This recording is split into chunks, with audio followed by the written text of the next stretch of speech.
दोस्तों आज हम बात करने वाले हैं यूज प्रिपोजिशन के बारे में। 10th क्लास में यूज प्रिपोजिशन से संबंधित 2 नंबर का एक क्वेश्चन आता है। अगर आप इसे वीडियो को पूरा देख लेते हैं तो आपको 2 नंबर पाने में कोई भी दिक्कत नहीं होगी। दोस्तों हम आपको बता दें, हमने आपके लिए कुछ चुने प्रिपोजिशंस तैयार किए हुए हैं, उन्हीं को हम बताएंगे और उन्हीं से आ जाएगा। एग्जाम में क्वेश्चन ज़्यादा कठिन नहीं आता है, सरल आता है, लेकिन इतना ज़्यादा सरल भी नहीं होता है। तो दोस्तों शुरू करने से पहले हम बता दें कौन कौन से प्रिपोजिशन हमने इस वीडियो में बताए हैं। तो नंबर 1 पर है बिसाइड, नंबर 2 पर है बिटवीन, नंबर 3 पर है विद, नंबर 4 पर इन, नंबर 5 पर by, from, to, since, for, of. कुछ ऐसे पोजीशंस हमने सेलेक्ट किए हुए हैं, इन्हीं से क्वेश्चन आएगा। सबसे पहले हम बिसाइड और बिटवीन का यूज देख लेते हैं। तो बिसाइड और बिसाइड्स दो अलग अलग प्रीपोजिशंस हैं, इन दोनों में ध्यान रखिएगा। बिसाइड तब यूज होता है जब इसका अर्थ हो पास में, जबकि बिसाइड्स यूज होता है जब इसका अर्थ हो अतिरिक्त। एग्जाम्पल देख लीजिए, he was lying beside me, यानी वह मेरे पास लेटा हुआ था। यहाँ पे बिसाइड लगा हुआ है, बिसाइड का अर्थ होता है पास में, यानी वह मेरे पास लेटा हुआ था। जबकि अगर हम दूसरा एग्जाम्पल लें, वी सादा Taj Mahal besides the red fort, तो इसका अर्थ होगा हमने लाल किले के अतिरिक्त ताजमहल भी देखा। अतिरिक्त यानी लाल किला देखा तो देखा, उसके साथ ताजमहल भी देखा।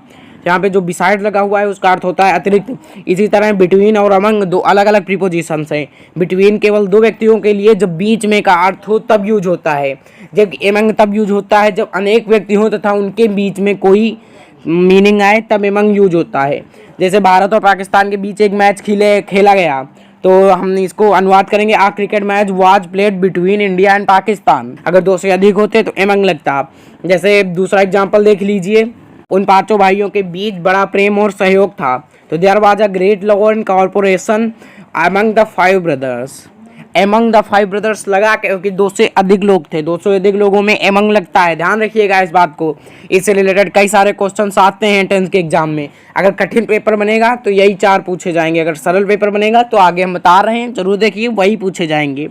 तो आगे बढ़ते हैं। With, in, by, from, to, since, for of, इनका प्रयोग एक एक करके आप लोग देख लीजिए। अगर कोई एग्जाम्पल बताए वह कलम से लिख रहा है, यानी कलम के प्रयोग द्वारा लिख रहा है, राइटिंग विद ए पेन। अगर वही लिखा जाए वह स्याही से लिख रहा है, तो यहाँ पे हम करेंगे he is writing in ink.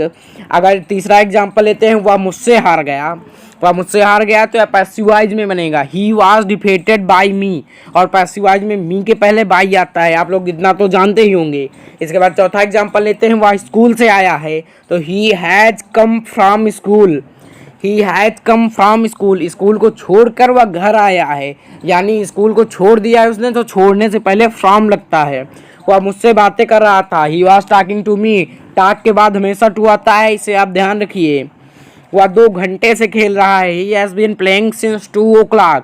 आप लोगों ने, हमें पता है शायद आप लोगों ने देन परफेक्ट कंटीन्यूअस टेंस पढ़ा होगा, उसमें सिंस और फार का यूज आप लोगों को अच्छे से समझाया गया होगा, तो उसे समझ लीजिए। वैसे मैं फिर भी समझा देता हूँ।